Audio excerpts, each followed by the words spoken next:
modern day masculine man, take one. Ooh, what makes a modern day masculine man? When you drink your liquor straight, a modern day masculine man. I pay all the bills and I tells my woman the truth. Got my shit together, do what I wanna do, say what I wanna say. I won't bend, I won't break, you are not me, and I am not you. I kept it real, so now I can do what I wanna do. Modern masculine man. Welcome to Man School. Welcome to the Modern Masculine Man Podcast, bitch. Woo!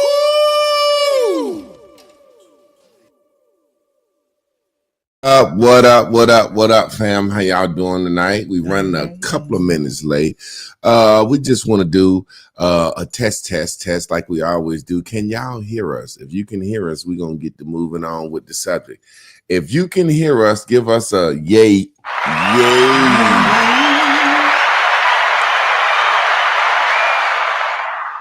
It's Monday, first night of the week, best night of the week.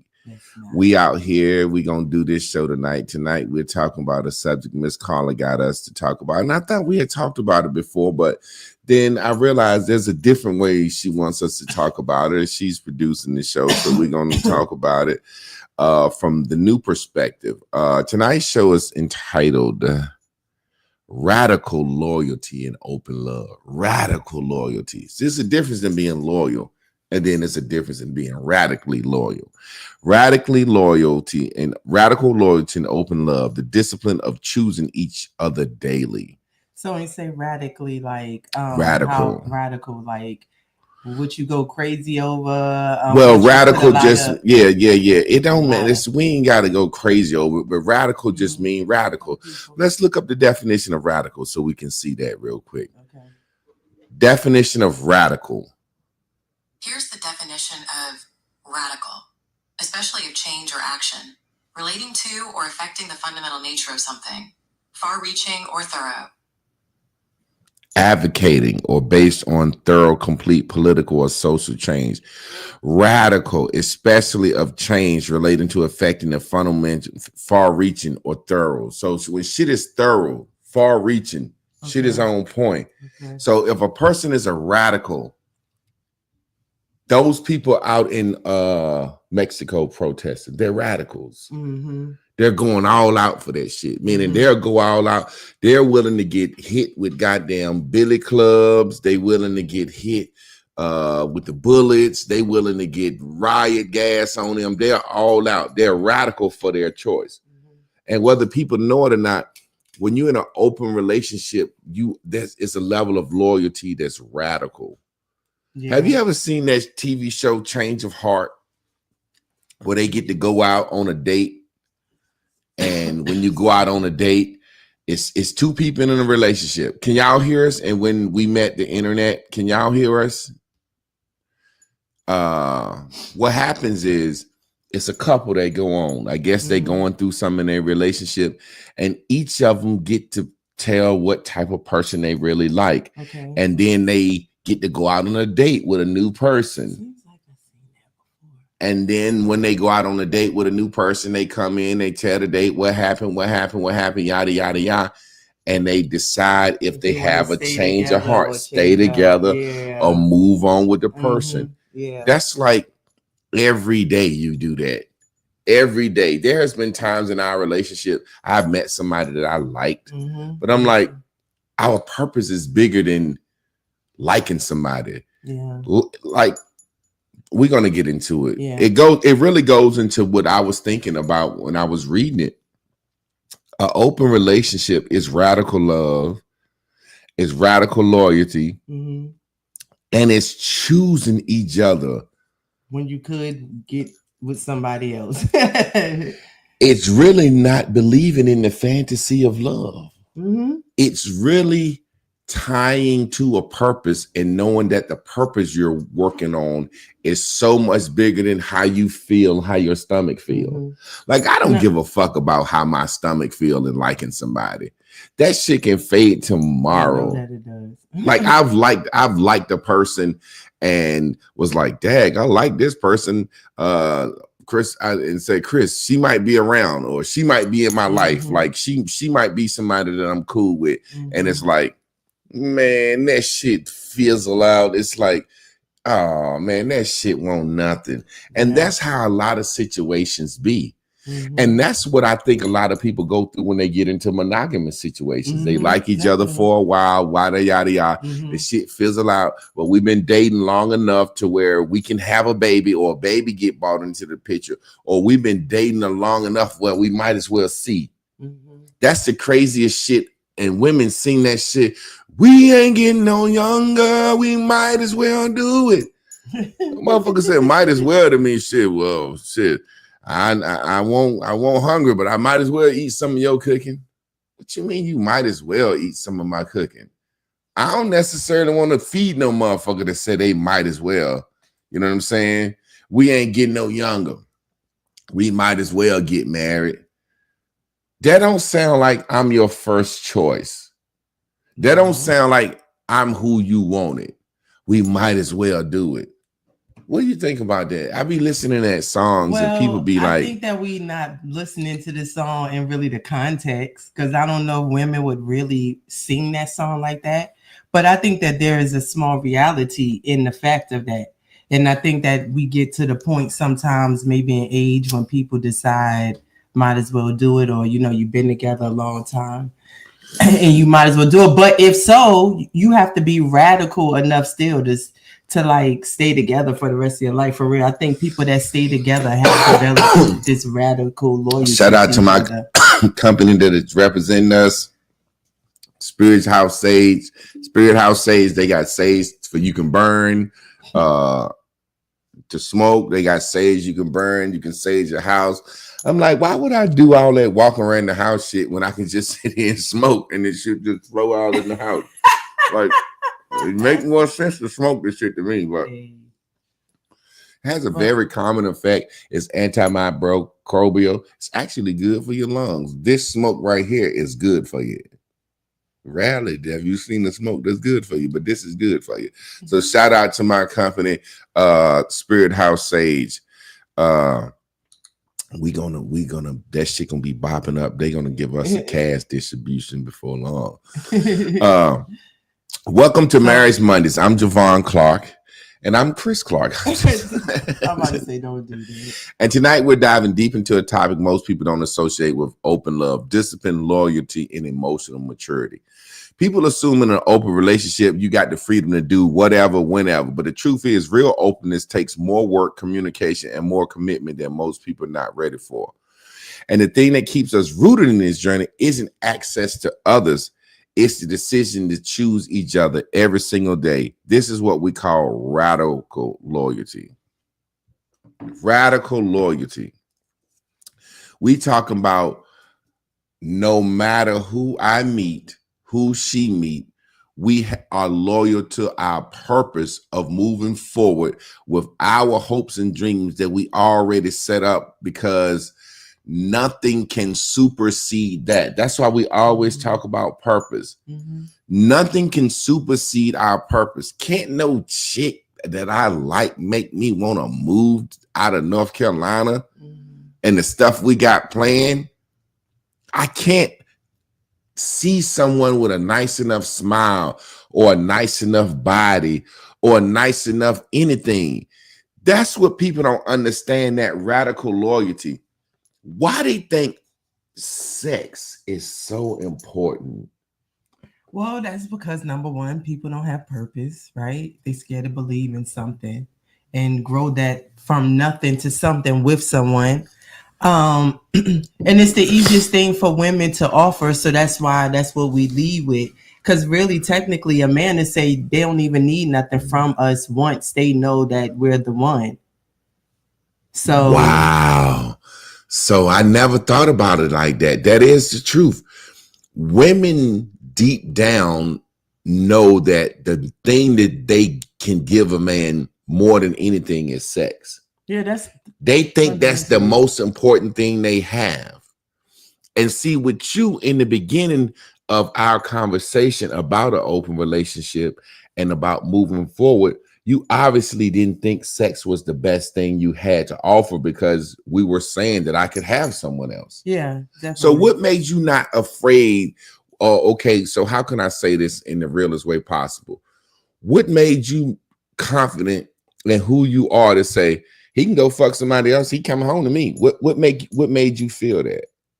I had to believe in everything about it, right? Like, even if I got to that point where I could have questioned it, I believed in what we were putting together. I believed in the purpose. I believed that I was in the right place at the right time. And so even the things that I don't always like was still a part of it being the right time. And I just never questioned that.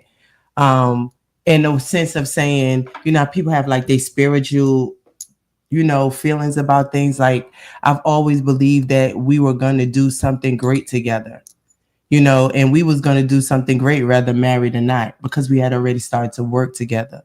So once I have been chosen by you, what I'm saying, I knew, oh shoot, I could get in here and I could help change the world with him. I just already knew it from what I knew about you, which made y'all see that. Good evening, NCCU alum. You already know what time it is. Good evening, fam. I got to give you a special shout out, NCCU. You right? Amplified, goddamn it. Yeah, it's crazy because it's like my homeboys that I've had that know us, they be like, Chris so cool, man. Chris so dope.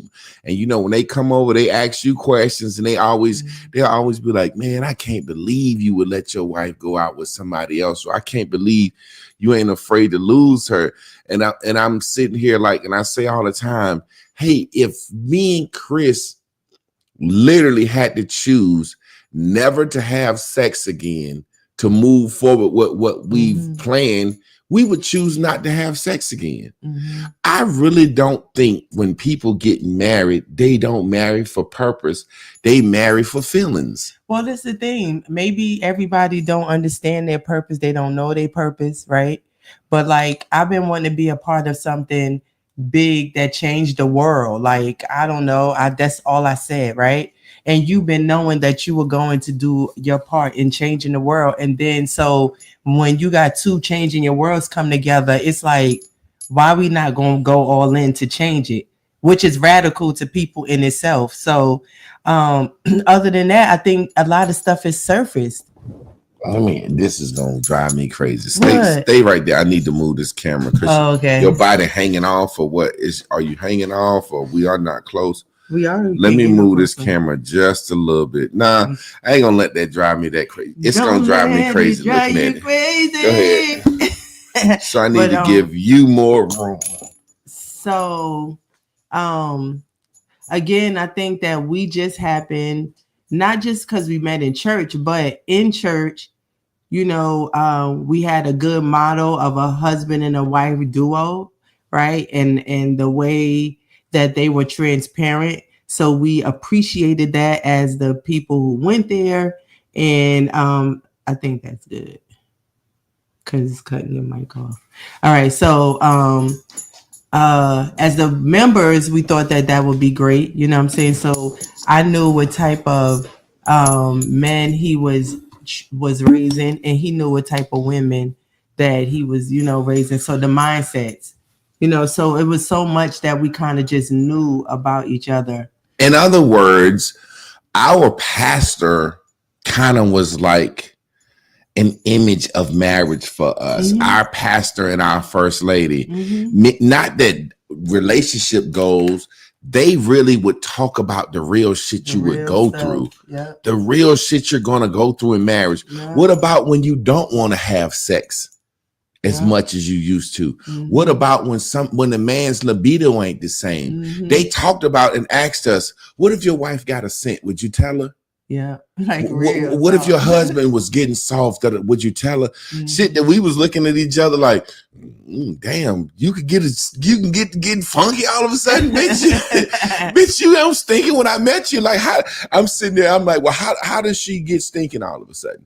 They're like, or it's certain ways women, but I'm like, but how? Like, is it this? I'm asking because I'm like, yo, they're saying shit that's really, really, really affecting my mind. Like, it made us really think. Made us have early conversation, right? And he also talked about it from a man being built through time. So it made the woman understand that you would respect this man no matter where he is in his life. Yeah. Because there is always growth possible, you know what I'm saying, and stuff like that. So I don't know. And it helped us be comfortable. A lot of people are not comfortable. And what was Miss Carla? She called it your sexual something, your sexual blah blah blah blah blah blah. Miss Carla, if you watch and put that up there, you know what I'm trying to say. Your sexual. It's like what you will deal with sexually. You know if you're gonna give head this many times a week. You know if you're a man whether you eat some pussy or not. You know what I'm saying? It's like things that you never would expect. We talked about, so we don't see sex as a main thing. And to say that, the point that I want to bring up, and I want you to bring up, is why do people consider loyalty is just not fucking somebody else? You could be at work talking about your partner shit. Yeah, girl, you know my wife, my husband, but I ain't fucked nobody else. That's you know what I'm saying? That's like people really look at loyalty as loyalty doesn't mean what people think it means. It's not about sexual exclusivity. That's what people think loyalty mean. There's people, which is the first thing that people break. Your sexual match. Yeah, knowing you're not that freaky. Like I had a homeboy, and this is no lie. Him and his wife ended up separating, but they ended up getting back together. But I know they ain't gonna make it because they used to talk to us about he was the type of guy that he didn't let his wife give him no head. He felt like head is supposed to be for a side chick or a dirty bitch. Yeah. And his wife, like, no, that ain't true. And he like, but she want to be tossed up. She want to be pinned up against the wall. And we telling him like, yeah, man, but such and such.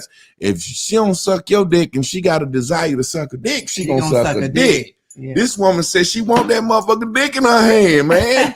she want that dick. Yeah. Maybe he had a nice dick. She wanted that dick in her hand. I mean, that's part of sex. You even mentioned that earlier. Remember you said a woman that like you?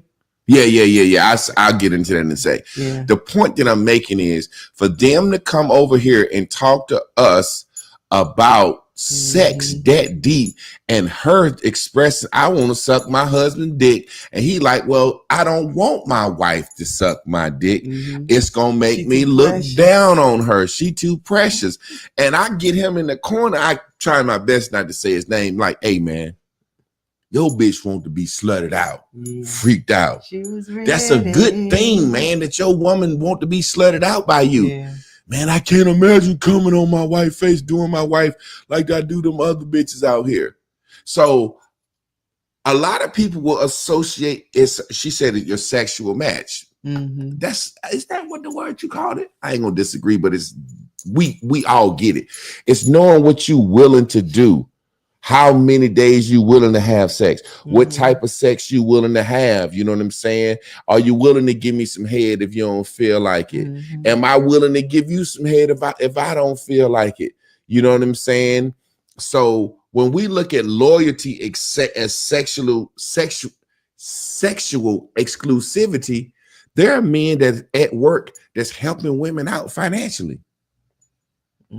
Taking money out of the household. That's one thing my wife say. What you say?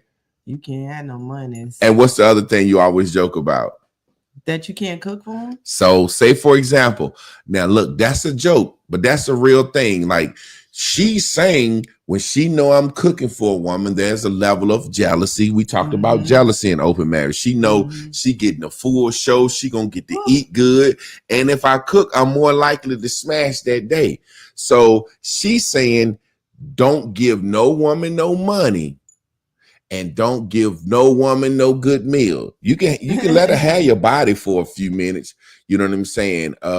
So it's a situation where people make sex their number one thing because that's really all they feel they got. Because ain't no man walking around saying to his woman, don't cheat, don't cheat, don't cheat, don't cheat, don't cheat. The woman is more the one worried about the cheating going on. Let me say this. So even though we're not boxing each other in, right? So we're saying if it's a freedom that we're saying we have, and we have, I feel weird. Well, do your thing. Thank you. If we have a freedom, right, to do what we want, but then we're telling each other our own rules, then we're expecting just for each other to honor whatever rules, but we don't care about the experience. So if I'm saying I'm gonna let you do, I don't care what you do with your body, and just don't cook, and those things. But of course you can cook and do all those things, and I will just be in the back watching it on the little TV, because I understand that I'm not still in over your life. Do you get what I'm saying? Yeah. The loyalty, if anything, and you explain about how you don't even really believe in the word itself. Yeah. Right. But let me just say this. The loyalty about it is when it comes to the moment when you think you like somebody, and that somebody is that somebody, that we let each other know about those type of things. Rather, even when we know we're not picking the person, to know this is what's happening, this is what's going on, and that's the promise that we and it's a cool thing to see your mate happy. That's what people don't realize, and we're gonna get into that later. It's a big thing. I prefer you. It's one thing to make somebody think you prefer them for obligation. We're not saying be like us. We're talking about this because this is a subject that people are asking about. It's a subject I'm getting a lot of emails about. Obviously, Miss Carla's getting emails about it. It's a subject that's going to get really discussed. We just been like this for 18 years, but now we're looking at it's a subject going to be discussed. So say, for example, it's intention. I intentionally choose you every day because I want to be with you. A lot of times people feel obligated. Man, when I feel obligated to somebody, that don't feel good to me. When somebody said, well, you're obligated to do this, I feel like, damn, you got me trapped. You got me there, boss. You're obligated to work 5 hours of overtime each week. Damn, you got me there, boss. I commit to my obligations, but I do that grudgingly. I don't feel good when I'm obligated. I like to wake up and choose. Do I want to do this? Do I want to go here? Oh man, you obligated to go fishing with me every Saturday. Hold on, man. I ain't obligated to do shit with you. I want to do this today. An obligation is a commitment. Say, for example, it's a difference. That's why what people don't realize, you love your children differently than you love someone that you choose to intentionally love. What do you mean, Javon? You will put a mate before your kids. I'm not saying like not feed your kids. But we will let our children, we will neglect time with our children. We could be single. Man could be single or woman can be single. Neither one of them spend as much time with their kids as you spend with a new mate. What do you mean, Javon? Meaning when my kids get home from school, when your kids get home from school, there's a certain level of, hey, how you doing? How was your day? Let's go over your homework. Let's eat maybe 30, 40 minutes tops. You see what I'm saying? When I get home from work, I want to spend more time with my wife than I want to do with my daughter. Like people don't say stuff like that. They don't tell the truth. That's a good show topic. Yeah. The obligations, the parental obligation is different than the obligations to a lover. People don't realize a woman could be not dating a man, and her kids watch TV in her room every day, right? Soon as she start dating a man and he move in, that's gone. That man is in that time because that's intentional. That's who you want to be around. You don't dislike your kids or not want to be around your kids, but there's an obligation. There's an obligation to be around your kids. When you intentionally choose somebody to be around, you're going to spend more time with them. It's going to be more wanted time. So I intend to be with Chris. I don't feel obligated to be with Chris. When I wake up in the morning and we go to work out, that's an intention. We both got a purpose. You want abs at 60. I want to look a certain way. So when we go work out together, we don't feel obligated. It's not like, I got to go work out with her. No, I want abs at 60. You want abs at 60. We both want to be fit for each other. Intention over obligation. I intend to come home every night because I want to and I feel good here. I don't feel obligated. The obligated guy is sitting like they say, and I never seen this shit. And I just be thinking that's a part of monogamy. 50% chances of this shit working. They said a man be sitting in the motherfucking car outside before he go in the house to get himself together. I'm like, shit, when I pull up to my house is my home. This is my castle. This is my kingdom. I'm so ready to come in here to a woman who has intention to see me. Hey, baby, she not like obligated. Hey, when I come in this house, I can drink out the goddamn pitcher in the kitchen if I want to.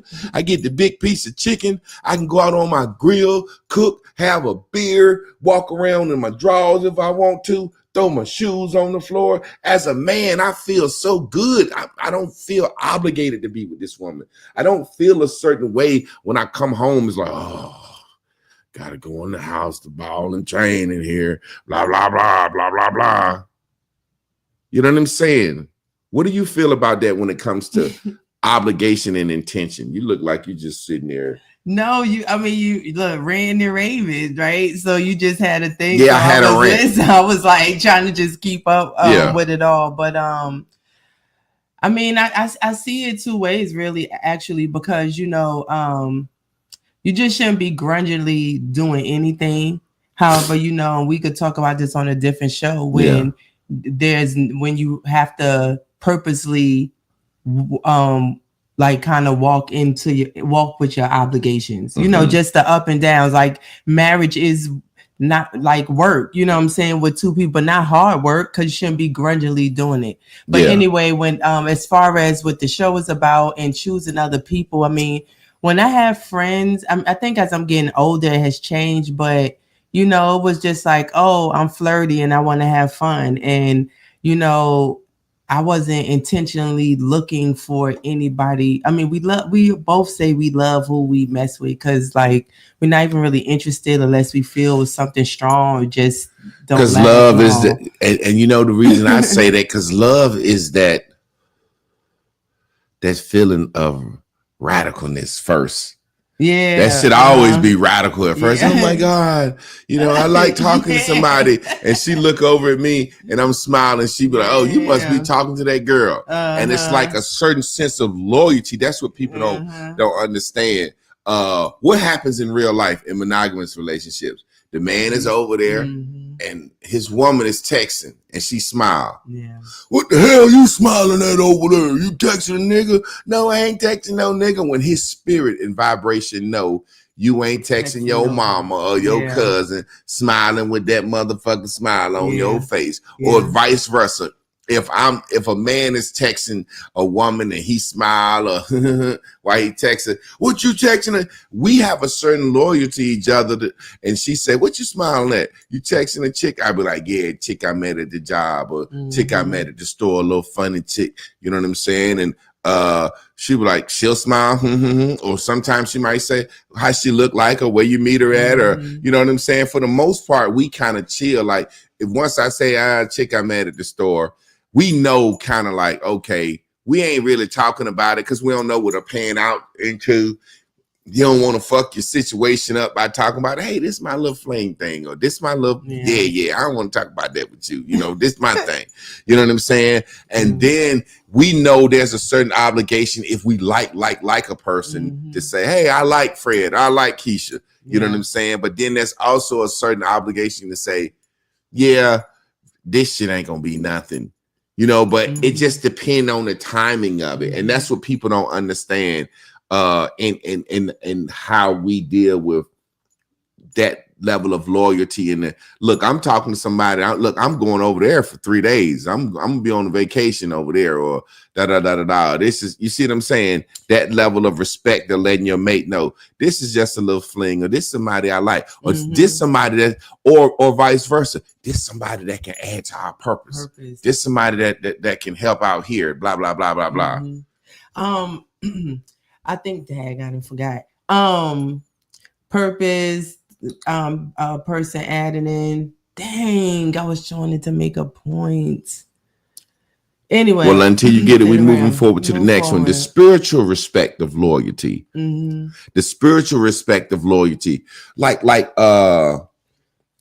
literally respecting our place. Like, see, when I get in the spirit, I don't like to talk about spirit too much because people get it, but the spiritual aspect of loyalty, of knowing that my mind and my vibration is always for her.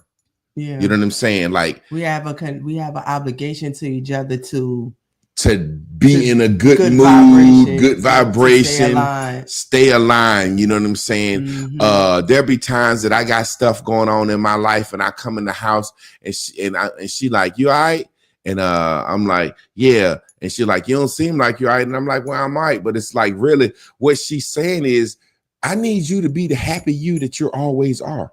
I need you to be the encouraging you. I need you to be the vibrant you that you already are. I know your vibration is not at your baseline. And then vice versa. Just because you got a test to take, or just because you got some papers to grade from work, I need you to be the person that you are to me when I come home. You know what I'm saying? Things reverse in marriage. I remember I used to always be like, my wife, sometimes she would say, can we not have a Martin Luther King talk tonight? You know, and that's her way of saying, can we not go into a big, deep conversation tonight? Yeah. You know what I'm saying? Sometimes I would rant and rave. I would always be, and it would be a situation where sometimes she would see, like, we might have planned on having sex or doing some fun, or something happened, or I done went through something, and she'd be like, okay, go ahead and talk about it. Because she see I'm not going to be the same unless I get this off my chest, and vice versa. So in our relationship, I used to be doing the Martin Luther King talks, and now my wife come home from work every day. The little kid, this and this and this, and I'm learning so much, and I'm growing, and blah, blah, blah, in the school system, and I could do this, and I could be a principal. We could start our own school, and da. And it's like a certain level of, God damn, you're talking my fucking head off. However, I listen. Now, let me show you about spiritual loyalty, how we got. My wife realized how much and how long she would be talking about this shit, and realized, damn, I'm Martin Luther King talking to him. She said, okay, well, when I come home from work and I brain dump on you, what you going to do for me? Massage your feet. See what I'm talking about? Spiritual loyalty. She know I don't necessarily want to hear all that shit, or I'm proud and I want to hear some of it, but I don't want to hear about the whole goddamn night. You see what I'm saying? So she said, well, okay, that's spiritual loyalty. That's understanding. I'm gonna give some more examples. That's what people don't understand about shit like that. That's spiritual loyalty. That's saying, okay, I'm finna brain dump you, and I know you don't necessarily want to hear all this shit I need to get out, but I'm gonna massage your feet while I'm talking. That makes me feel good while I'm listening. And my wife know me. If you massage my feet, I'll go to sleep. Sometimes I fall asleep and she still be talking, and she don't even be mad, long as she got that shit out. Yeah, as long as I got it out. And long as she got it out. When it comes to you, I have grown to understand when you ranting and raving, like that's a part of the growth, how you getting it out, how you are manifesting what's happening next, your epiphanies. And you know, when we listen to the spiritual people that we listen to, and it talks about how a person creates, you know. Yeah. And so I have realized that your ranting and your raving is the way that you create, the way you evolve, and I grew from looking at like, okay, it's Martin Luther King talks, to appreciating the fact that I'm the person that you get to rant and rave to, especially when it's these big ideas that you go, you know, to the masses and talk to them about, you know. So I always get to hear it first, and you know, however that needs to come out and when it needs to come out can come out, and I'm willing to shift gears when that, you know, comes out. But I had to grow into that, and I want people to know that sometimes you have to grow into that. And women are typically, you know, maybe more insecure because we don't get to decide if we're chosen. So which means we may be fearful that you could always choose somebody, you know, else, especially when there are women that we could never become. So time has made me be able to sit here real sure. But the core thing that made me know I got to be right is because we came together under purpose. It's trust you can feel without policing as well. Yeah. That's what people don't understand. You know how many people don't feel that their mate trusts them? And trust is really just a word. Just because you think somebody won't do nothing don't mean they won't do nothing. Just how you feel about something can't control. I really trust her. I really trust her because I know that she's here out of intention. She can trust me. She trusts me when I leave this house because I can tell her, hey, I'm going over Sarah May. She's cooking me some rice and grits. She can trust me. Mm-hmm. She can trust me. All these years, we ain't had no motherfucking diseases and no shit like that, and no side babies. Ain't nobody never came to the door, like no. We can trust each other. Mm-hmm. I trust how she. See, that's what people don't realize. When you're telling me how you feel about a move I need to bust in life, I can really trust that she's telling me this based on what she really thinks is best for me, not based on where she think I got access to or who I'm gonna see or who I can be around. Yeah, like when you go on the trip, you know what I'm saying? You making a move.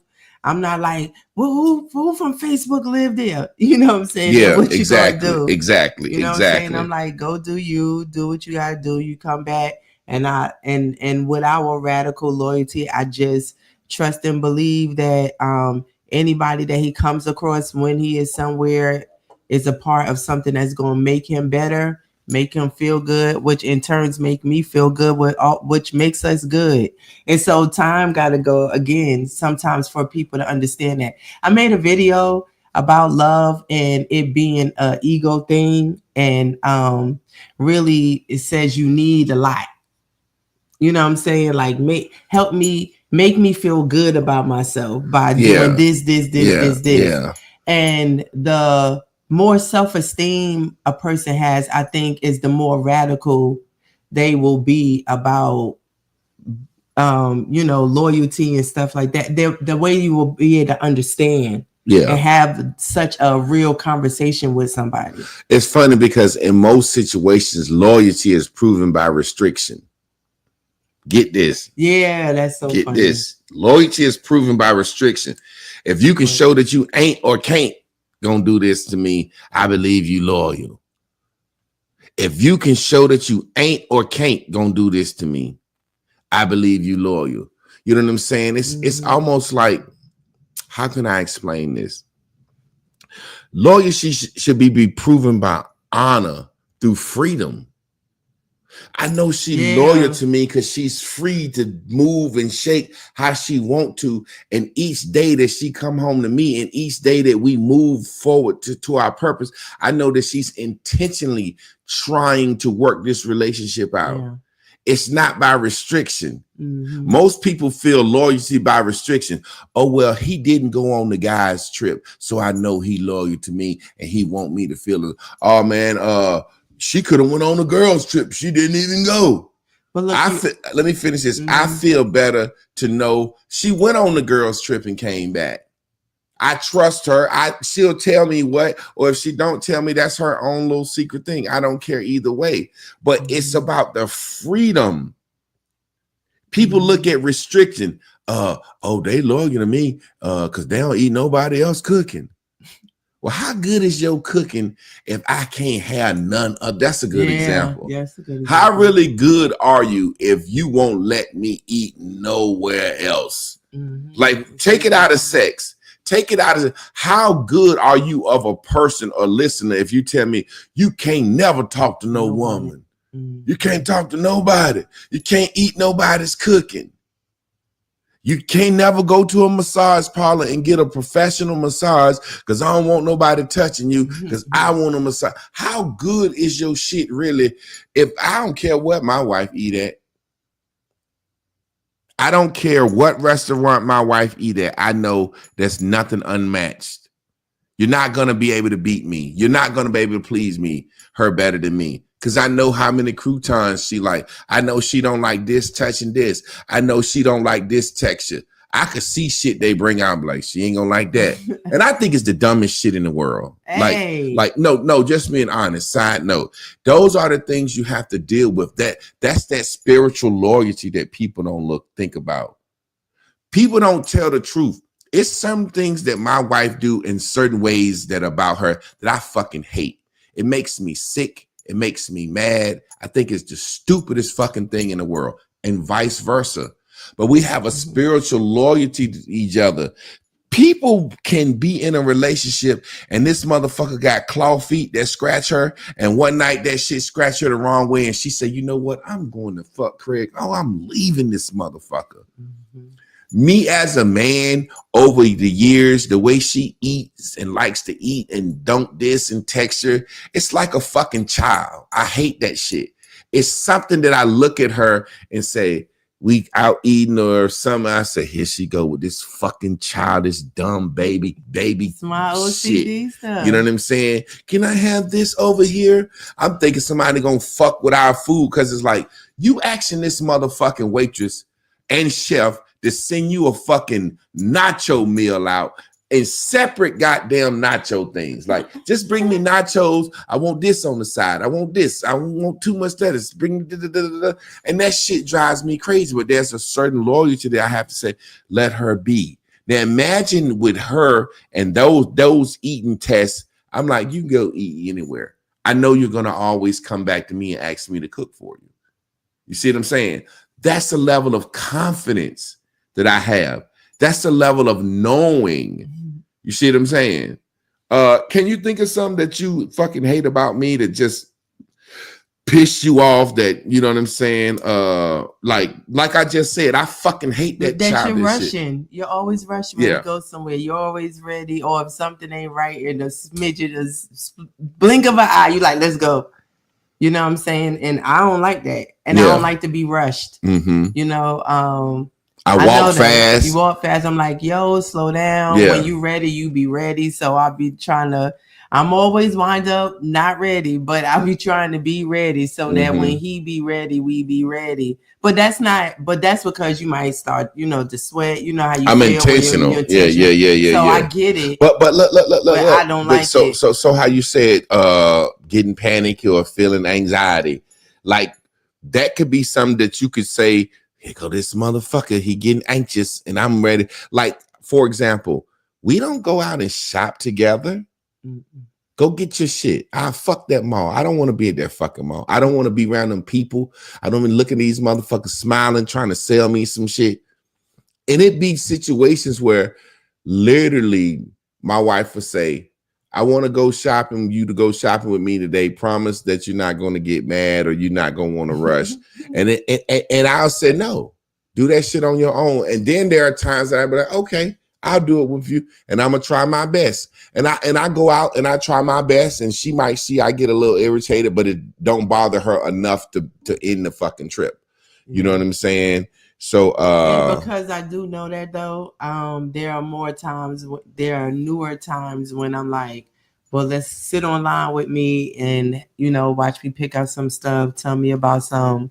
You good with, you have a good eye, a great eye for proportions, like how something will fit on a woman or whatever. And you'll oblige me and sit there with me, That level of, if I don't watch what you want to watch, you know how many couples I see that get the arguing over the fucking TV? He don't want to watch this. She don't want to watch this. He played the game too much. Why can't a man play his game in his own house? If you played the game, I would play with you. Yeah, but that might not be something I want you to play.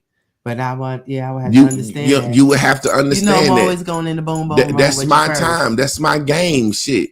Like, I don't understand how niggas sit around and play the game, but that's some niggas like to do. I don't understand how women like to say they're gonna binge watch fucking Life of Tyler Perry shows or fucking Love and Hip Hop East and Love and Hip Hop West and fucking Atlanta Housewives of Natural City, all that shit. But that's where you have to be comfortable letting somebody be themselves. You know what I'm saying? The difference between openness and recklessness is our house. Loyalty is active. It's not proven by restriction. So we know we here because we want to be here. Everything we do, we want to do. If my wife does something for me, it's because she want to do it. Vice versa. We literally let each other live our lives. You know what I'm saying? Meaning my wife don't have to fold my clothes. I don't have to cook for her. Yeah. The things that we do for each other, we do because we want to do. There's no restriction. Like, I like the house clean. She like the house clean. I do a little bit more cleaning. She cleans just the same. Now my wife is probably taking over, want to be cleaner than me. But we both can look at each other and say, hey, this is my side of the room. This shit ain't in your way.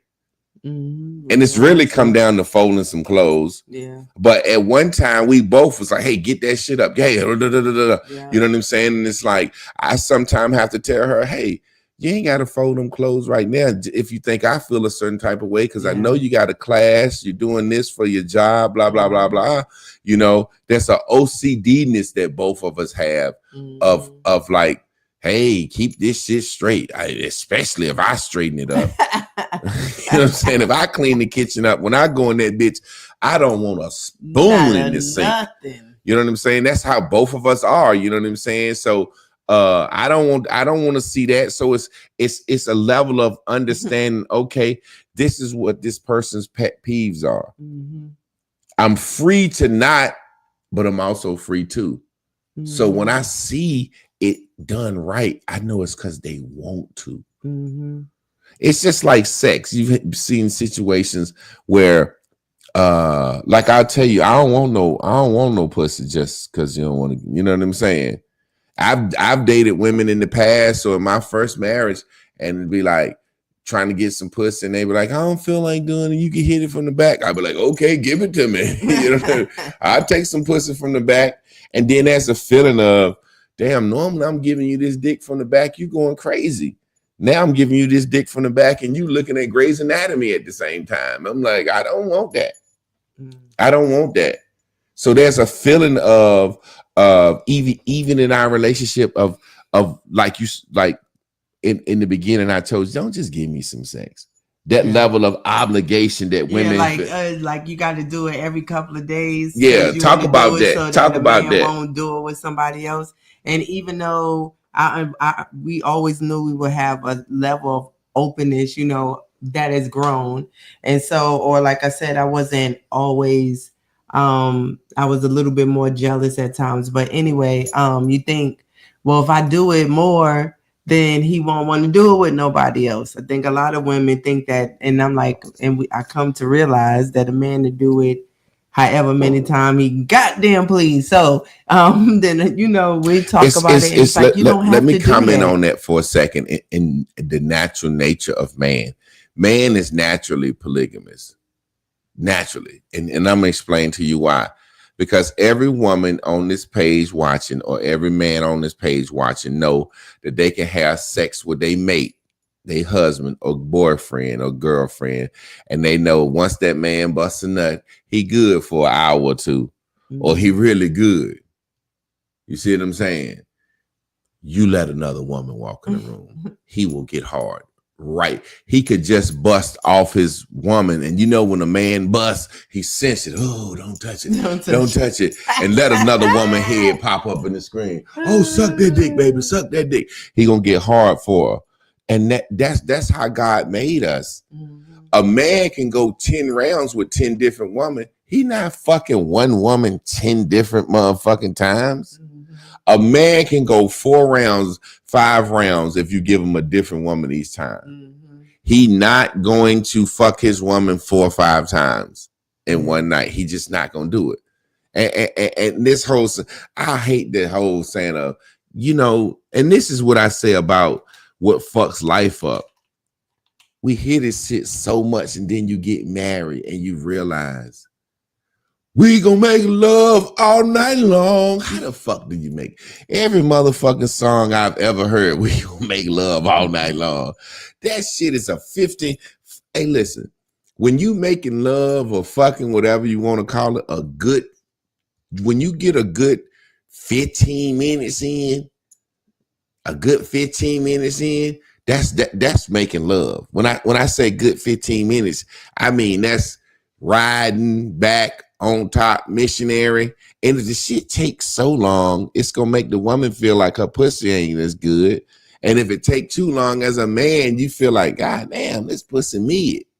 I done put every trick in the book I know on you, and I still ain't came. Let me bend over, let me beat and look at you or something. So really, when you got what it's got, man, sex, this would be so crazy. Do you realize people are throwing away families? Yeah. Throwing away years of commitment. Yeah. That shit be like 6 minutes.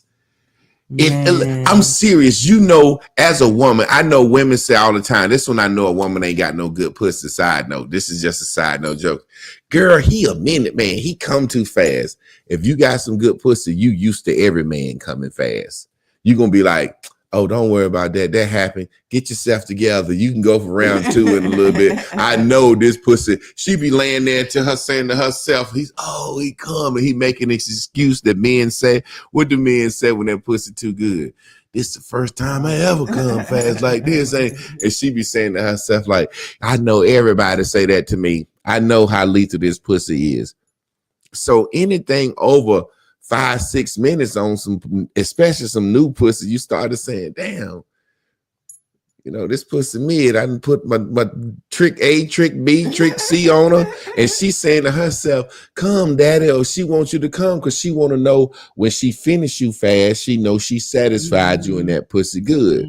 So think about how many families and marriages and kingdoms have fucking been torn down for 5 minutes. 5 minutes. It's crazy. It's like a lot of times the dude be like, I ain't fuck her, I ain't love her, I just fucked her. You know what I'm saying? And then that really mattered to a guy like, I don't love her, I just fucked her. 5 minutes, just beating off. Like a dude could walk up to a tree and then somebody said, man, I ain't gonna lie, some hot honey in that tree, man. I stuck my dick in it the other night. And a dude will put his dick in it and come. Ain't nobody looking. He don't care. A dude can fuck a prostitute, inanimate object, and they always say this the narrative. But if a woman do it, she love the man. No, that's not necessarily true. A woman can just fucking cheat like anybody else. This is 5-minute acts. If it's good, that shit take 20-30 minutes. That shit won't good. You might have liked looking at her. These are 5-6 minute acts that's destroying relationships. That's destroying everything. And meanwhile, people know deep down they ain't worried about the cheating. They just don't want to get left. Because I see too many people talking about they get back and he cheated and I cheated. She cheated and I cheated. So y'all don't mind cheating. Y'all just worried about who's going to leave who. The reason this works for us because we need space. There's a certain level of space I need from her. There's a certain level of space she needs from me. Even in our own unity and purpose, space. Like my wife can tell me, explain how we do when we get up in the morning. So because a lot of times people are asking me, and I'll ask, why the fuck you watch the show? Do y'all really be talking about that stuff live, or do y'all been pre-talked about it? It seems like y'all know each other's thoughts, and y'all just so we done got up and said, look, I'm gonna say a segment to say this, and then I want you to say this to prove. God damn, how can we even ever have fun on the show? And now Miss Carla, she gives us the topic. You know, it's like she laid out. We so come up here and talk about it. And he's, as y'all see, he's reading it off there. And I don't even want to necessarily. She like, don't read it all. I'm like, fuck it. I'm just making the points. Yeah, you know what I'm saying. But in our conversation, explain how truthful he is. Yeah, she's the producer of the show. Like, why wouldn't I give her credit for it? I know, but people produce shows and they don't. The person who on the screen don't say. Yeah, exactly. But I don't want to sit up here and I gotta go to my phone to look at it. So people gonna see me looking. So I don't. Okay, these are my own notes. You know what I'm saying? Like I just said it's like. The conversation is the conversation, but I say in between, explain what I said, respect for each other daily and needing space, how our morning routine can go, and break that down. We don't talk in the morning. Like we let each other have the freedom to be to ourselves. Why though? Explain why. Because we don't want to fuck the other person mood up by talking about something the other person ain't ready for. Like don't be selfish yet with that bullshit. Somebody. Yeah, I just woke up. I don't want to hear nothing about no bill or the fucking. Now, if it's something about your car need fixing or tuned up that morning, yeah. But we give each other. We know when it's time to start talking with each other. Mm-hmm. Or sometimes I can get up and like, hey, Chris, look at that. She'll be like, You know how that feel? Those are the things that people don't talk about. We're just children that are adults now. When you excited to show somebody something and they tell you that's crushing. Mm-hmm. I want to see that shit right now. You know what I'm saying? We have the ability to say, hey, don't talk to me yet. Mm-hmm. Damn. God damn. I want to go call Marianne and tell Marianne this shit. But you know what? In alignment, if it ain't your time, we agree. We understand that it's not the person's time. Yeah. And whatever else happens after that has to go as follows. But yeah. I mean, because we know how much we really try to be there for each other. Yeah. And so literally saying in the openness and loyalty of restriction and freedom, most people say, I need to talk to you about something I'm going through. And if you say, I don't want to hear that right now, I'm having a good time, they get so offended, so mad. Yeah, well, I can say I want to talk about my wife and she says she don't feel like hearing that. And I feel sad a second, but I say to myself, you know what it is? Something that's bothering me, making me feel bad. So when I put it in her mind and her lap, it's something for her to worry about too. So don't worry me about this shit right now. You know how many couples can't communicate that? Mm-hmm. How many people leave situations feeling mad and angry?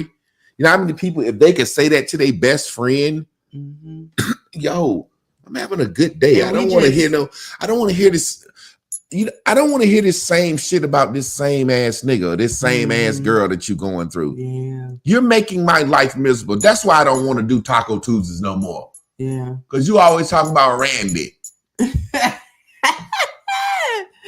Oh my God. That's so true though. That's so true. And I just like that we give ourselves the opportunity. And we just had a situation like that when you asked me about something, remember? And I was like, I can't right now. Yeah.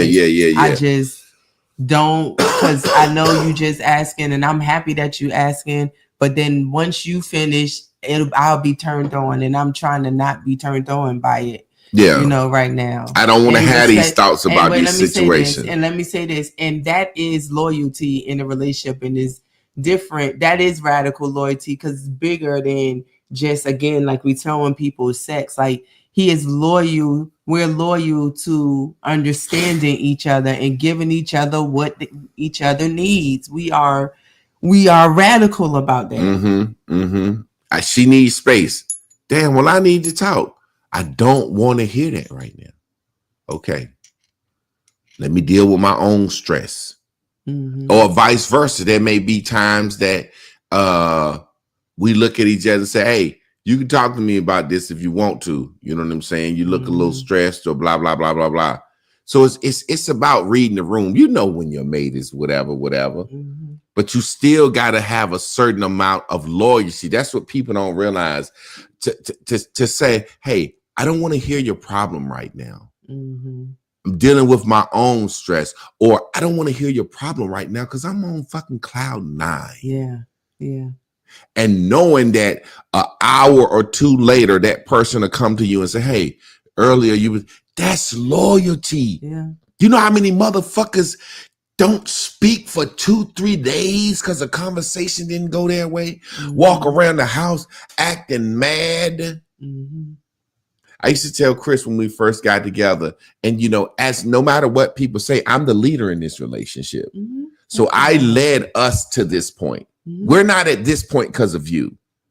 We're at this point because of me. If it was up to you, we would get mad for 2-3 days, not talk. And then when you want to talk again, I come rub my dick on you, or you come rub your ass on me. That's how you apologize with some sex. No, I actually want that to happen in less than 24 hours. Yeah. I don't want to go. No, I'm talking about in the past. We're at this point of good communication. If we leave it up to men, if let's say, for example, in every situation, if men left it up to women to communicate, it would be fucking chaos. There wouldn't be no structure, no plan of communication. We couldn't say to each other, hey, it's 8:00 in the morning. I'm doing my little morning routine. What do you mean you don't want to hear me? I woke up, I had a bad dream. But let me tell you though, in men, I swear, this could be so easily fixed if you just do the thing you don't want to do, which is to tell the whole goddamn truth. Like once we hear it, and you be like, right then is when she decides, is she down for the ride or not? You don't let us decide. The whole truth. I always told her the truth. He always told me the truth. I've always known where I stood in this relationship. It's amazing to me that people think like you got me under this brainwashing. If I'd have had it my way, I'd have said brainwash me and tell me all the good fluffy stuff. Yeah. But then that'd have had me emotional. So I sit here because the truth is necessary, and it allows the woman to check herself. You don't have to do nothing. She knows right then, am I with this nigga or not? Am I down for the ride? Am I going to let him lead? Am I going to acquiesce when that she processes that? Is this the person I'm going to do that for? And what women don't understand, that truth is security. Yeah. It's a level of security. When a woman says I'm insecure, it's because she can't deal with the truth. Now, let me explain when a woman says she's insecure, what is she talking about? Her man messing with somebody. Well, no. Well, let's say she don't have a man. Let's process this live. That's what people don't think. This live. Okay. If a woman don't have a man and she said, I have some insecurities, what is she really saying? It's the reason why she ain't got a man. Okay, there you go. And what could be, let's list some things that a woman could be insecure about and think that's her looks. Okay, go ahead. Her looks, what else? Her career. Her damn shit, her hair. She got too many kids, whatever. The things that women say, I might not get a man because of this. Right? Now let's take it out of all that other shit, because for the most part, it's just about how they look. My forehead too big, my chest too small, I ain't got no ass. What's your number one insecurity? I wish my skin was clearer. Okay, so your marks on your face, right? Because my body always been good. Okay, so tell them why you can sit up here live, and we want this show to go nationally and global. Why you can sit up here live with your face looking like it looked, absolutely no makeup on, absolutely no lipstick, no nothing. Tell them why you're able to do that. Because I got a man.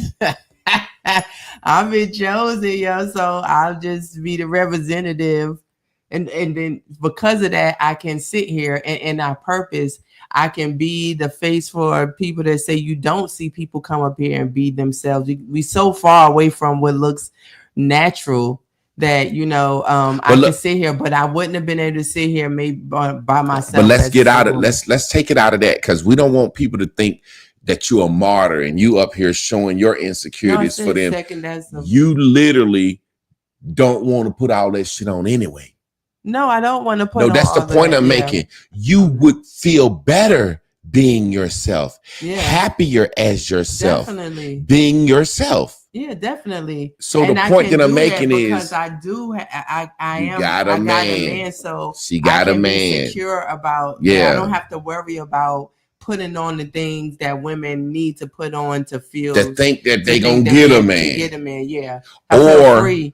Or putting on all those things because they don't have a man, and they want to say, girl, well, look, you never catch me out of my element. You never catch me looking like the reason I don't have a man is because I'm looking regular. Yeah. That's the thing people don't understand. And guess what? This is what's so crazy. And this is how I know all these rapping ass niggas and these athlete ass niggas is insecure. Because with all that money and all that fame, they need they bitch to look like a certain way. So much so that they'll go fuck the same bitch and have babies by the same bitches. You know how many beautiful women I see at the grocery store, at Walmart. We ain't supposed to go to Walmart. I'm just playing. You know how many beautiful women I see on a regular basis that I'd be like, yo, if I was rich, why is these niggas doing all this over Cardi B, a pass around ex-stripper that's insecure? Gucci man, bitch, walk around with all her ass out, insecure. The song Future, Kanye West, I done found me a trophy. So you marry Kim K because you know a lot of other men want her, but a lot of other men then flip this bitch. You see what I'm saying? You insecure. Now, why can't I sit up here? I think my wife is beautiful. She got her little marks on her face. Shit, the older you get, your skin, whatever. Why can't I sit up here and say, baby, cover your little marks up? Because I know I'm the motherfucking man. My motherfucking manhood is her beauty. It's her glory. Vice versa. That's what women don't understand. My wife can look out into fucking TV land right now, because let's say we own TV or streaming land right now, and say to any woman out there in the world, your motherfucking man, she just cut my hair. Just a little edge up, hit my beard. My wife can look out and say, yo motherfucking nigga ain't 6'6", handsome like this, sitting up here with them straight ass white teeth. Your nigga ain't got dimples. Your nigga ain't got a big long dick. Your nigga ain't handsome as him. Your nigga ain't as intelligent as him. Your nigga ain't got the plans and vision my nigga got. Yo, bitch, you ain't got a nigga. So I can wear this. And I can sit back and say to another man, your bitch don't support you. Your bitch ain't loyal to you like to me. Your bitch don't let you go out and be free and come home and still love you. Your bitch don't take care of you like my bitch take care of me. So our security comes from each other. Yeah. That loyalty of knowing, and I ain't worried about putting my foot in my mouth. Like people are like, your bitch will leave you. No, my bitch won't leave me. My bitch won't leave me, and I won't leave my bitch. Because we got something that's so much bigger than obligation. Yeah. It's truth, which leads and caveats right into the next thing. When you said tell the truth, I never forget. There's times in my marriage I've had to tell my wife the truth, and it hurt or stung to tell her the truth. Really, it don't. It don't hurt or sting me to tell the truth. I know it hurt or sting them. I know my life might be altered from telling the truth. You know what I'm saying? There's a time in a relationship where, in being transparent, we try to blame things on each other. hypothetically, my meat won't get hard as it used to. It's because you're gaining weight. It's such and such. No, it's because you're gaining weight. I ain't as attracted to you because we've been together a long time. I'm watching too much porn, baby. I ain't gonna get hard off you tonight. I done beat off today looking at some midgets. I ain't even gonna sit here and take myself. Back in the day, I might go through a situation where my wife wanna fuck and I done beat off, or I don't wanna fuck, and I just try to make myself fuck. It's different with a man. A woman, she can put some spit on her pussy, sneak and do some KY. If you can get in that motherfucker, you can fuck. And we don't even do that no more. Be like, this not. But with a man, we got to get hard and stay hard. And a woman can tell when she getting that 17-year-old dick, or a woman can tell when she getting that 47-year-old dick that's good and hard, or she can tell when that motherfucker is medium enough. She can tell when sometimes she can tell when I stick that dick to her, she look back like, what the fuck going on? That motherfucking dick too big tonight. Yeah. And she can tell. And that's when I might have been dreaming of a new bitch. Are you dreaming of a new bitch? You too hard tonight. That dick bigger than usual.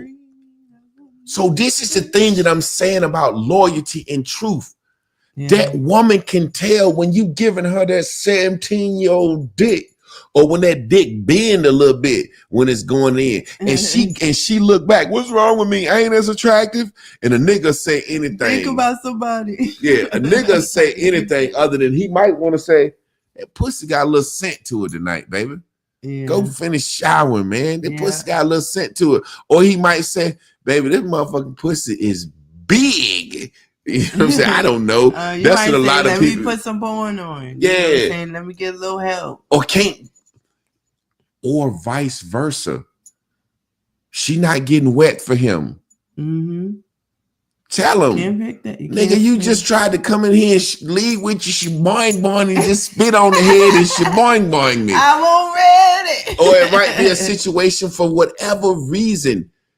Yeah. She might say, look, how many women can't say, and women say it all the time, love without finances, romance, whatever the fuck, romance without finance. My grandma used to say, we can't goddamn fucking our ribs touching. I mean, my grandma basically used to say, I ain't horny when I'm goddamn broke. My grandma said that shit. I used to hear my granddaddy coming, Daddy, don't come in there trying to poke me. Lose such, my granddaddy drunk, want some pussy. My grandma might say something like, the goddamn light bill. She really saying to him, hey, I'm not horny, motherfucker. It's dark in here. I'm not horny, nigga. We didn't eat dinner tonight. I'm not horny, motherfucker. We need a new car. I'm not horny, motherfucker. My check engine light on. I'm not horny, nigga. My tires bald. I'm scared driving to work every day. I'm sliding.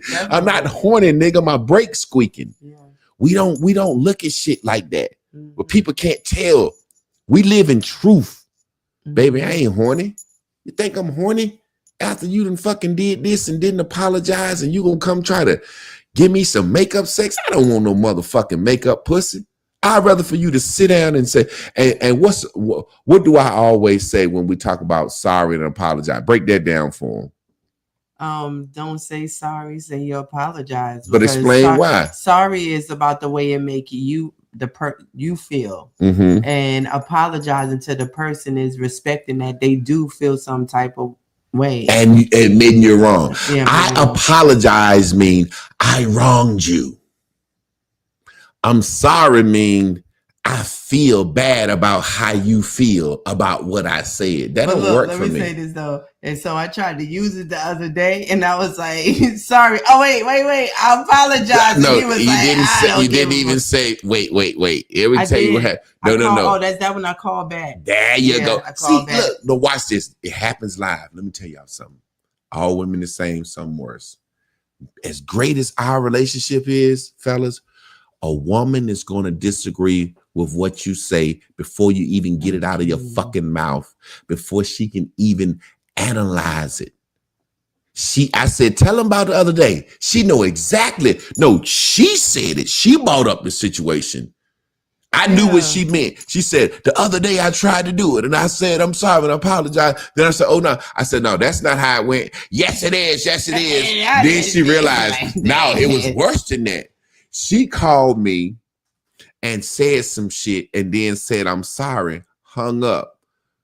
Not thought about it. Just hung up. Hung up. Goddamn. Yeah, see how she's trying to do. See how she's trying to do. So what? I brought it up. Look, now she in defense mode. Not hung up on you. I mean, she hung the phone up. Thank you. Well, no, you didn't. Let's say she called me and then said, I'm sorry, and got off the phone. Is that better? We got off the phone. Yeah. Called me back 2 minutes later. Hello. I apologize. I said, leave me the fuck alone.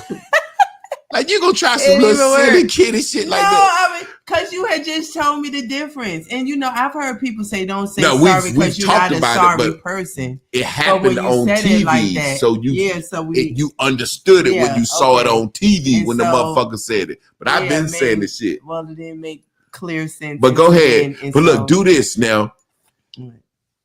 Tell them what you did. No. What? No, I'm not saying tell them what you did. Tell them what you did to try to show that you were apologized. What? Get you some oxtails? I know sex don't work. But look, so listen, let me say this though. When somebody don't believe you though, I didn't go get the oxtails for her. I went in there, right?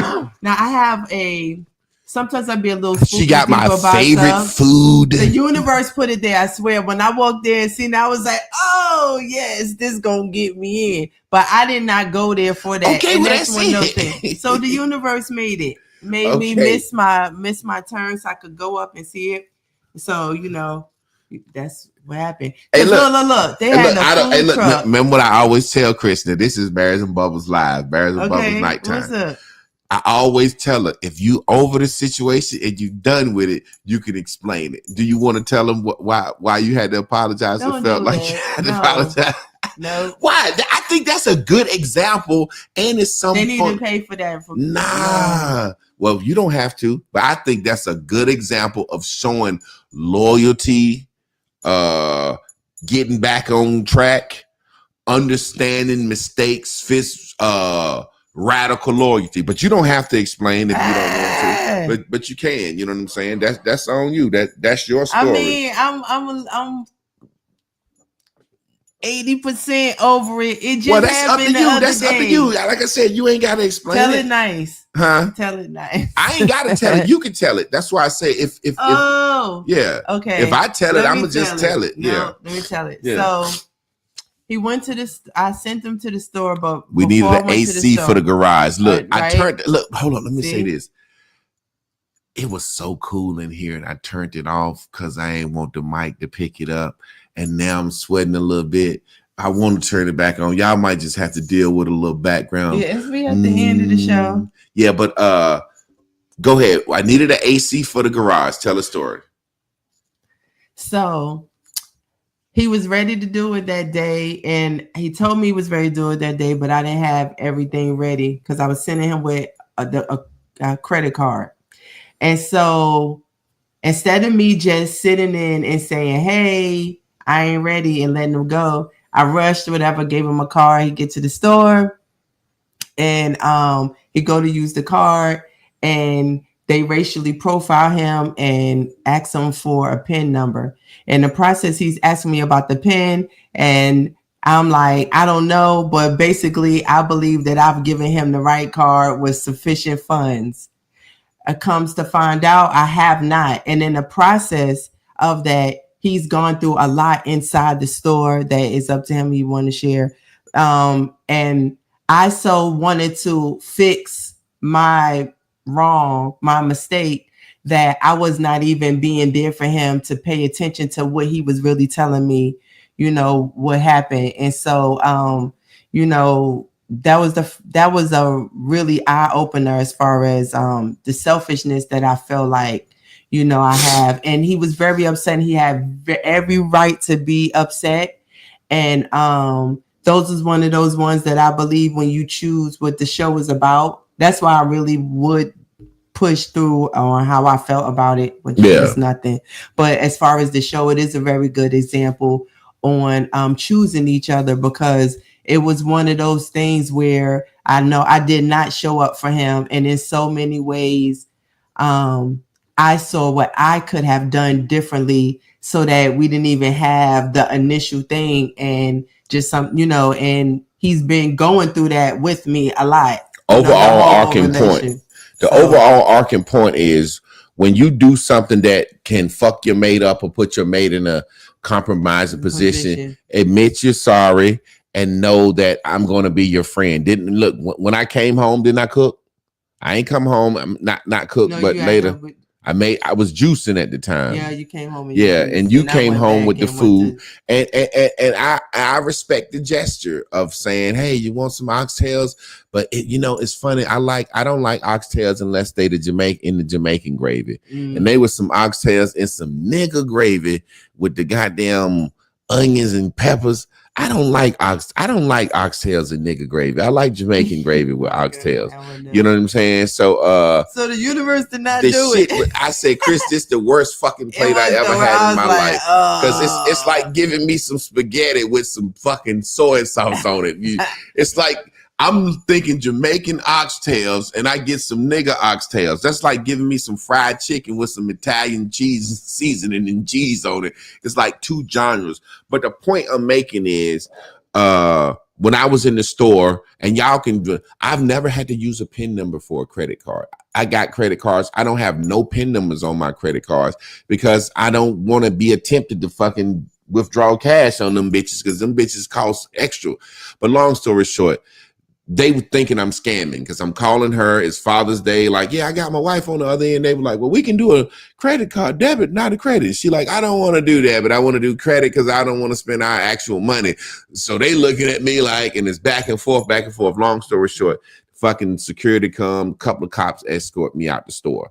Now, y'all know if a woman is in line and that happens to her, if she in line at the grocery store, she gonna go home and be mad. But I'm using that as a situation to say, I know that she ain't try to send me to the store with a credit card without enough money on it. I know she just being Chris, scatterbrain. The air conditioner costs this much. I think when you call, they say your balance is this. Your balance is how much you owe, goddamn it. She just said, when they said your balance is $1,000 or whatever, she like, it's $700 on that motherfucker, baby. I was like, damn, I'm shit only costs like $5. I'm like, shit, it's $700 on this motherfucker. I done got a little bracket and everything for it. Yeah. And they like, you're back. Then she called me back. It said the balance is $7. I said, you're gonna give me. Yeah, I'm like, so I'm in this bitch. This shit won't gonna work. I done called the credit card company. I done got a PIN number set for that motherfucker and everything. I go back in there like, I know y'all thought I was scamming, but look, I got a PIN number and everything. Sir, we gonna need you to get the fuck up out of here on Father's Day trying to steal an AC for your family. We gonna need you to get the fuck up. I'm like, come on, man, my wife, I promise you. The balance is this. Are you sure? And I kept saying, I'm sure I called. I'm sure you saw me. You saw me. Sir, what people normally do is they come up here and they scam with the credit card over the phone. No, this is my wife. I'm going to set the PIN number. That shit funny. Sir, we going to need you to get the hell up out of here with that bullshit on Father's Day. But it's just a funny situation in truth. You know what I'm saying? Yeah. I know her. She know me. And we're not going to let that fuck up our Father's Day. I came home, I ate my little goddamn shit. She gave me my little gift. I was happy than a motherfucker. There's a strength in being chosen not out of fear of rules. I don't have to guess if I'm enough. Mm-hmm. I don't have to compete because every day we decide to come back home in heart, body, mind, body, and soul. Mm-hmm. So it's a song that, and like you said, we was just talking about your marks on your face that you don't like or whatever. And I don't really get it, but every woman is their thing. You know what I'm saying? Shit, I've dated a woman with freckles. I dated a bitch with vitiligo like Michael Jackson. That motherfucker had vitiligo, but she had like they call a spot. And you know, it's sad. When I first saw her, I was like, Spot. You know what I'm saying? Then once I started talking to her and started liking her in college, she had a vitiligo spot on across her eye and a gap tooth. So she walk up, she could look like a dog that you could whistle at. She's like, hello. She spoke with a little gap. So, but once I started liking her, I didn't care because I know I'm the man and who I am going to make you secure and vice versa. But in truth, loving someone in truth, God, I had a good point with that. But you know what, though? It's so funny because we are just so far away from what natural women look like. And what I mean by that is that even though I wore makeup and stuff, you know, I wasn't doing all this contouring or whatever, but I didn't always wear makeup. You know what I'm saying? So an older woman got me, you know, into it. Girl, I could take you somewhere and then cover your spots. Like, and it wasn't as bad younger, but what I'm saying is that a man didn't expect you to even have your face beat like that. You know, exactly. Now that's women feel like they can't go out unless they faces beat. And I'm like, first of all, it's Tuesday. Like, you know what I'm saying? Like, you doing all that, you ain't even going nowhere to the grocery store. So it's not that I had not thought that men liked me without makeup. However, in being in a relationship, when you're saying we talking about being loyal and being open, now this is like a real test because you messing with a guy and he's not your man, he's not your husband.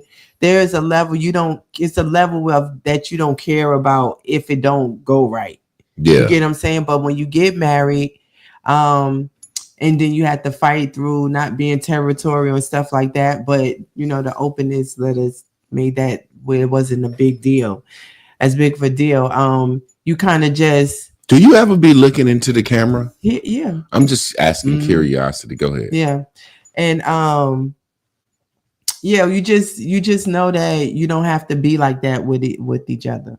Yeah, it's a truthness. I don't have to compete because we decide it's like from day one. It's a song I love. Woo, never, David Ruffin, Common Man. Yeah. And I told her from the beginning, like, I want you to hear this song. I said, if you can understand this song, you'll understand me. Mm-hmm. And the song, David Ruffin, Common Man, he basically saying the woman told him, I don't mind loving a common man, a garbage man, a bus driver, a school teacher, a regular motherfucker. She said, you ain't got to swear by your blood saying that you gonna give me everything and all this. And it's one line in that song that Kanye West sampled, and I stand on it. And that's me. And that's her. And that's what people don't really get. That motherfucker said, I never change. I never change one single grain of sand. Yeah. I'm not changing for no motherfucking body. I'm a common man.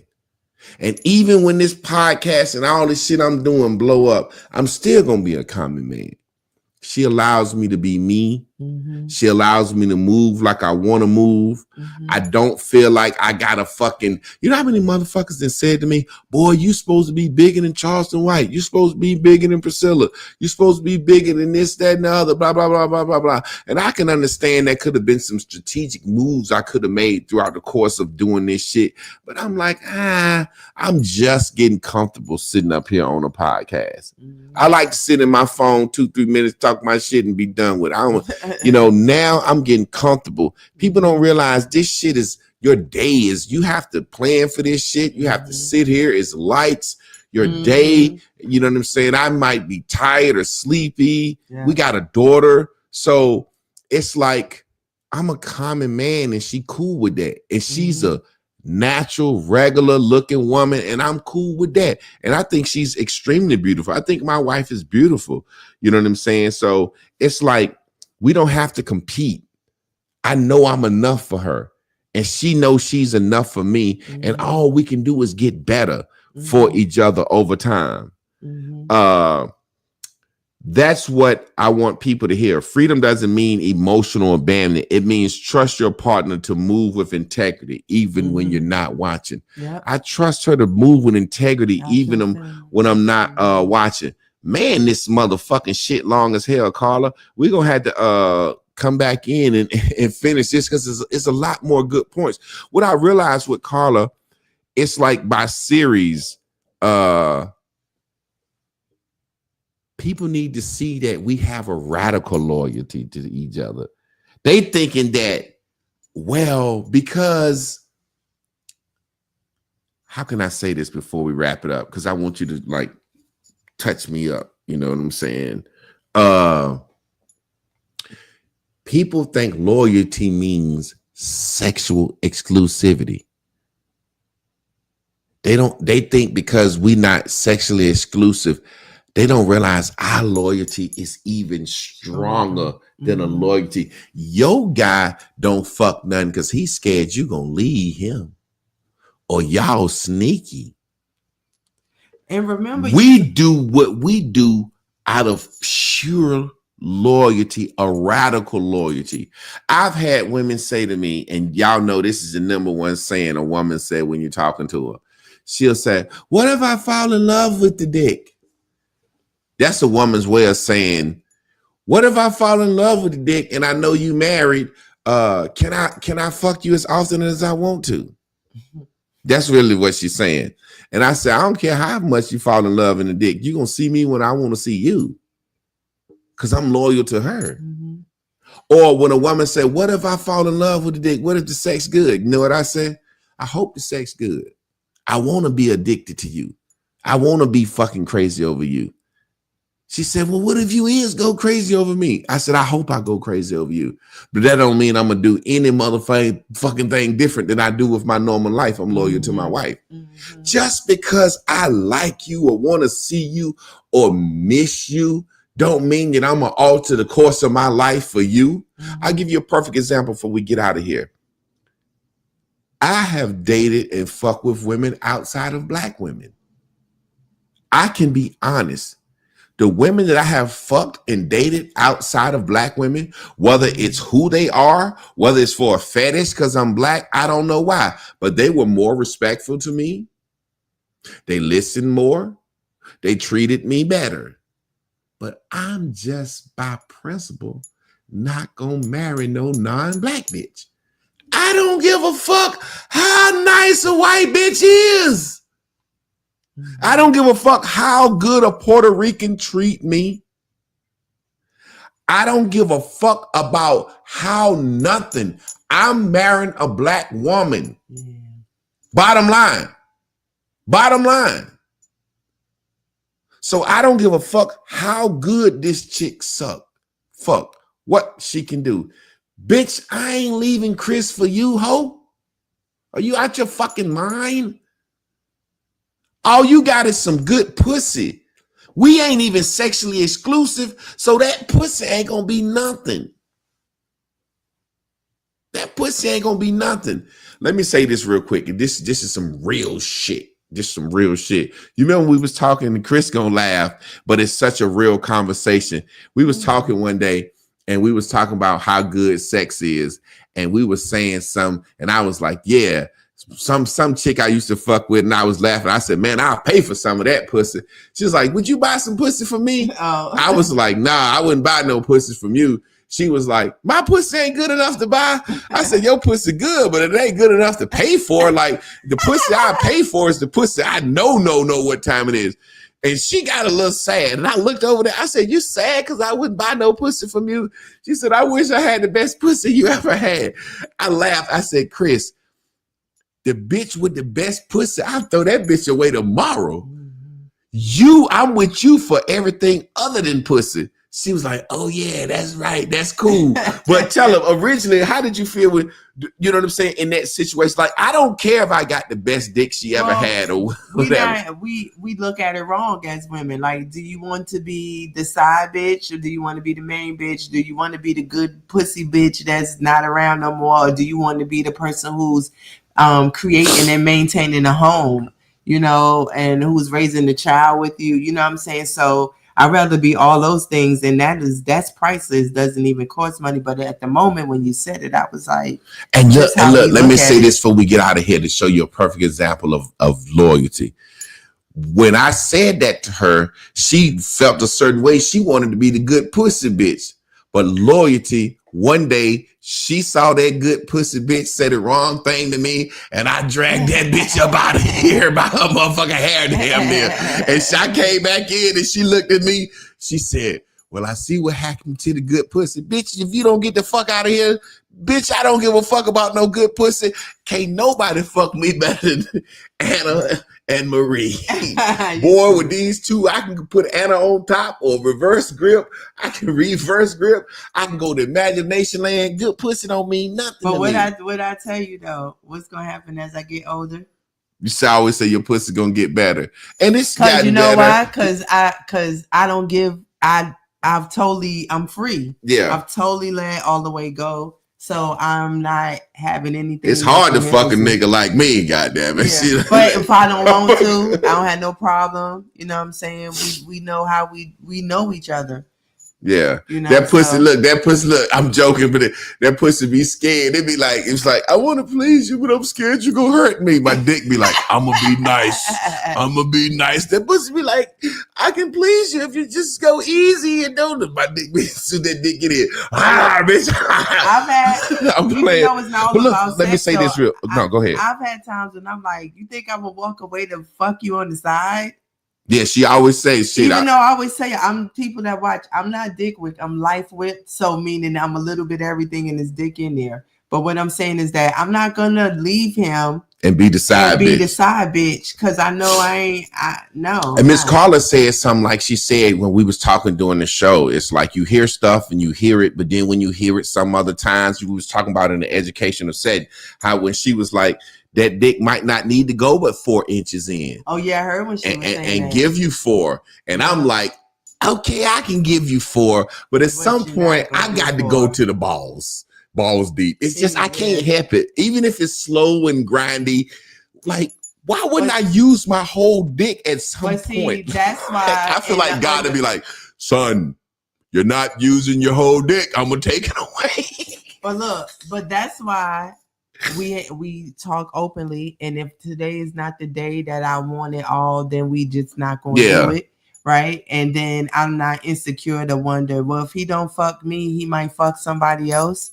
You know what I'm saying? And say, don't come back here jabbing me tonight. I mean, it's like a conversation that's so real. I'm like, baby, I rub on it. She said, look, if you're gonna go harder, if you need, it's almost like in real life. This is what I say about couples and relationships. A woman know when they man is fucking making love to them slow because they miss and need that affection, or when that nigga fucking her thinking about how his boss was on his back. Yeah. So she like, nigga, if you need to beat this pussy, you're not beating this pussy tonight. And sometimes I'll be like, okay, because I damn sure don't want to slow fuck. I want to beat some tonight. I want to beat some up tonight. I be like, go ahead and turn the phone on. I type it in for you. Or she be like, look, if you need to beat, I give you some head, but it's better be quick. Yeah. I be like, okay, let me get my phone out and get hard off something and look at some porn and get hard. And be like, okay. Be ready. You better be ready. You better be ready. Like, you better be ready.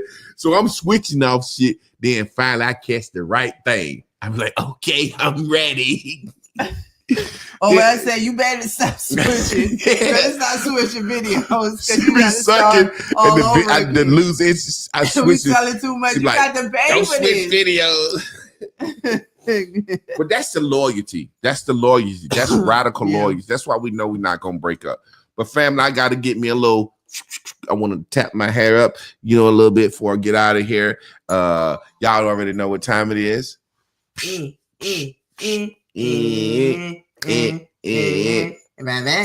Y'all stay tuned in, tapped in, turned on. Me and Trav will be in here tomorrow at 9:00. Me and Carla be up here Wednesday. Y'all go check out the page, subscribe and like. It's called Ranting and Raving. It's a YouTube page. Y'all follow me on TikTok. The Total Woman. Y'all see Miss Carla. She's commenting from that page, so you can click that link. Follow us at TikTok, The Total Woman. Follow my wife at Christina Boyd on Facebook. Christina Boyd. She really, I just said that, but she like my wife My wife hate Facebook. I hate Facebook. I'll tell y'all about it next week. But we thank y'all for staying tuned in, tapped in, turned on, and we appreciate y'all. Matter of fact, also, I need to say this shit. Y'all can cash app that master teacher. If y'all got some good out of this message and y'all want to help this program grow, y'all can always cash app the master teacher. Ain't nothing wrong with a motherfucking cash app. Ain't nothing wrong with a motherfucking super chat. It ain't nothing wrong with showing love to where you what? Just got fed at. You just got some information. We appreciate y'all. Y'all stay tuned in, tapped in, turn on, share, like, don't be a sneak watcher. Come out of the background, and we love you. Let's hit them with a E. EACHOTHER, Robosha, EACHOTHER, oh Robobosha, yeah, Lord. I want the night, please.